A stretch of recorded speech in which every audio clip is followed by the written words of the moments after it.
Senator Cardozo. Thank you, Your Honour, and hello, Minister. I'm to your right. I don't know if that's politically or not, but thank you for being here and answering our questions. I do appreciate the comments you made with regards to just transition, which is awfully important. I have a comment really with regards to the program called carbon tax. As I see it, as a carbon tax and rebate.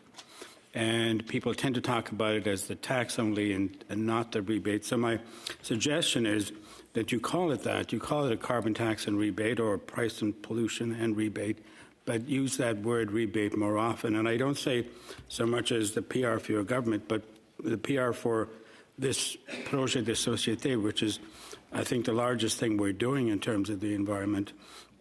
And it needs to be perhaps explained a bit better to Canadians so that people have a better sense of it. And lastly, I wonder if you could just make a comment on the future of nuclear power in the energy mix going forward. Sure. No, I will take your suggestion away. I don't disagree with you. I do think it's important that it's visible, or more visible, for Canadians. In terms of nuclear power, I would say that look, we're moving towards a future that must be much lower carbon. And that, from my perspective, means that all non-emitting forms of energy have to be very much on the table. There are some provinces in this country that are in the very beneficial situation that they have large amounts of hydro. That would include Newfoundland and Labrador, it would include Quebec, it would include Manitoba and British Columbia. And so you have a big storage battery, which enables you to potentially use more intermittent sources of power, like wind and solar, and be able to balance that out.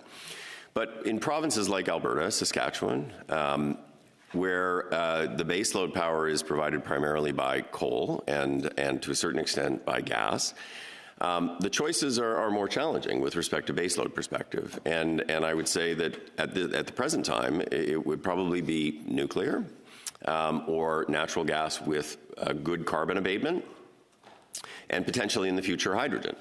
But the choices are not inexhaustible, and the idea that you can build a grid solely using wind and solar with some kind of storage, I think certainly technologically is not there. Cost-wise is probably not there. In that context, I think nuclear is a real option from a non-emitting perspective. It is a technology that I think people would say is very safe. There clearly is an issue with waste. We have to get Canadians comfortable about how we're going to manage the existence of nuclear waste. I think we have to have an adult conversation with Canadians about how we're going to do that. But let's be clear, I mean, in the province of Ontario, a significant part of the electricity here comes from nuclear power.